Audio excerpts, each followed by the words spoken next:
मूल श्लोकः ततः श्वेतर्हयैर्युक्ते महती स्यन्दने स्थितः माधवः पाण्डवश्चैव दिव्यो शंखो प्रदधन्तु। एक श्लोक 14। व्याख्या ततः श्वेतर्हयैर्युक्ते चित्ररथ गंधर्व ने अर्जुन को 100 दिव्य घोड़े दिए थे।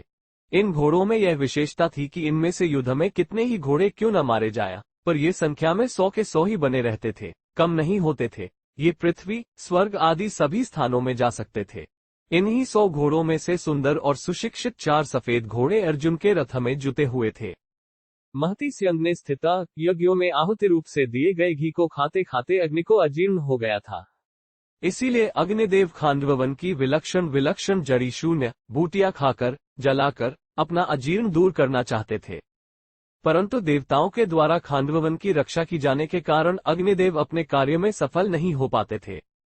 वे जब जब खांडववन को जलाते तब तब इंद्र वर्षा करके उसको अग्नि को बुझा देते।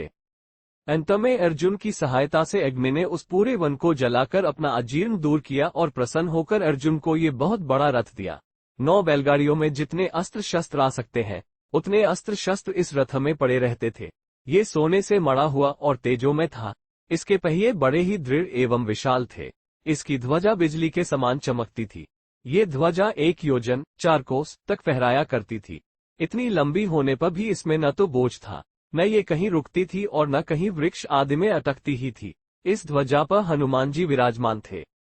स्थित कहने का तात्पर्य है कि उस सुंदर और तेजोमय रथ पर साक्षात भगवान श्री कृष्ण और उनके प्यारे भक्त अर्जुन के विराजमान होने से उस रथ की शोभा और तेज बहुत ज्यादा बढ़ गया था। माधवः पाण्डवश्चैव, माँ नाम लक्ष्मी का है और धव नाम पति का है, अतः माधव नाम लक्ष्मीपति का है। यहाँ पांडव नाम अर्जुन का है क्योंकि अर्जुन सभी पांडवों में मुख्य है। पांडवाना धनंजय, अर्जुन नर के और श्री कृष्ण नारायण के अवतार थे। महाभारत के प्रत्येक पर्व के आरंभ में नर अर्जुन और नारायण भगवान श्री कृष्ण को नमस्कार किया गया है।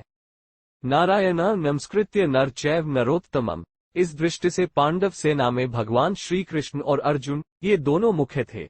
संजय ने भी गीता के अंत में कहा है कि जहाँ योगेश्वर भगवान श्री कृष्ण और गांडीव धनुषधारी अर्जुन रहेंगे वहीं पर श्री विजय विभूति और अटल नीति रहेगी। दिव्यो शंखो प्रदधन्तु, भगवान श्री कृष्ण और अर्जुन के हाथों में जो शंख थे वे तेजोमय और अलौकिक थे।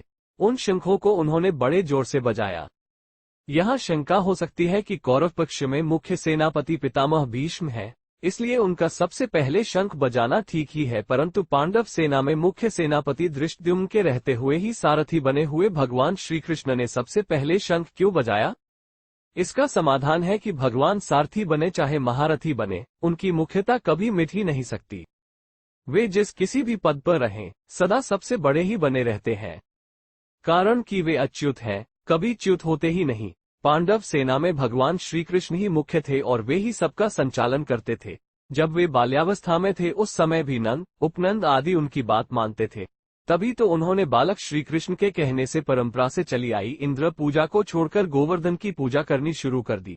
तात्पर्य है कि भगवान जिस किसी अवस्था में जिस किसी स्थान पर और जहाँ कहीं भी रहते हैं वहाँ वे मुख्य ही रहते हैं।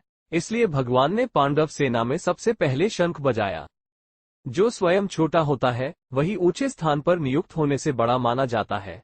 अतः जो ऊंचे स्थान के कारण अपने को बड़ा मानता है वो स्वयं वास्तव में छोटा ही होता है, परंतु जो स्वयं बड़ा होता है वो जहाँ भी रहता है उसके कारण वो स्थान भी बड़ा माना जाता है।